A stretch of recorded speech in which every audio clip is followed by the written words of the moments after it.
named Edward Johnson was serving time for killing a woman in Bloomington back in the early 2000s. Now, the victim, Brooke Thompson, was the mother of a little girl who was at home when this attack happened. And Fox 9 sat down with Brooke's family shortly after the tragedy. We want to show you just a little clip from our 2002 story. I was watching cartoons and I heard somebody yelling. It's so hard for me to think, you know, how you think of that picture in your head, and I just want to be there and take her away from there. I know who killed my mommy. Edward Muhammad Johnson is charged with Brooke Thompson's death. Brooke had been staying with him. Police believe he stabbed her in the bathroom, then drove her daughter Taylor to a friend's. It's a miracle that Taylor didn't get harmed, and I thank God that she is okay, that she's here.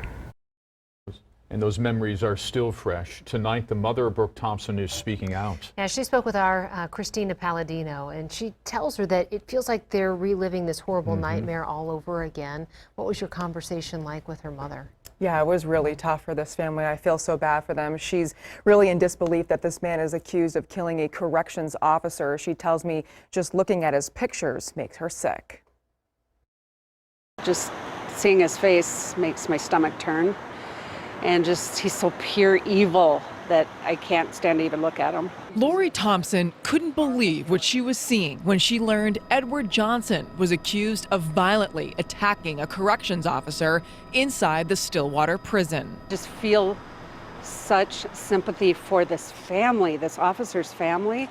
I know exactly what they're going through. This monster did it to our daughter and now to their family member. Her daughter was just 22 years old when she was stabbed to death by Johnson in 2002. Brooke Thompson had previously dated Johnson's cousin and needed a place to stay while she looked for a new apartment.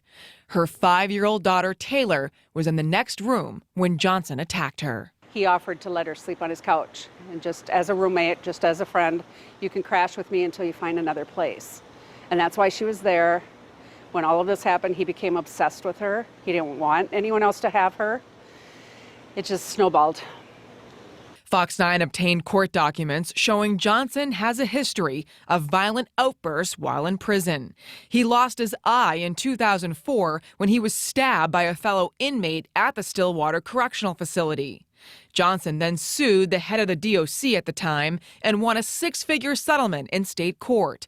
The family of Brooke Thompson then filed a wrongful death lawsuit against him to make sure most of that money went to Brooke's daughter Taylor. Before Wednesday's attack, Johnson was set to be released from jail in 4 years. Lori had always feared that day. I mean, I know he wasn't getting rehabilitated in there or getting better. I just knew he was going to be more angry than ever when he got out.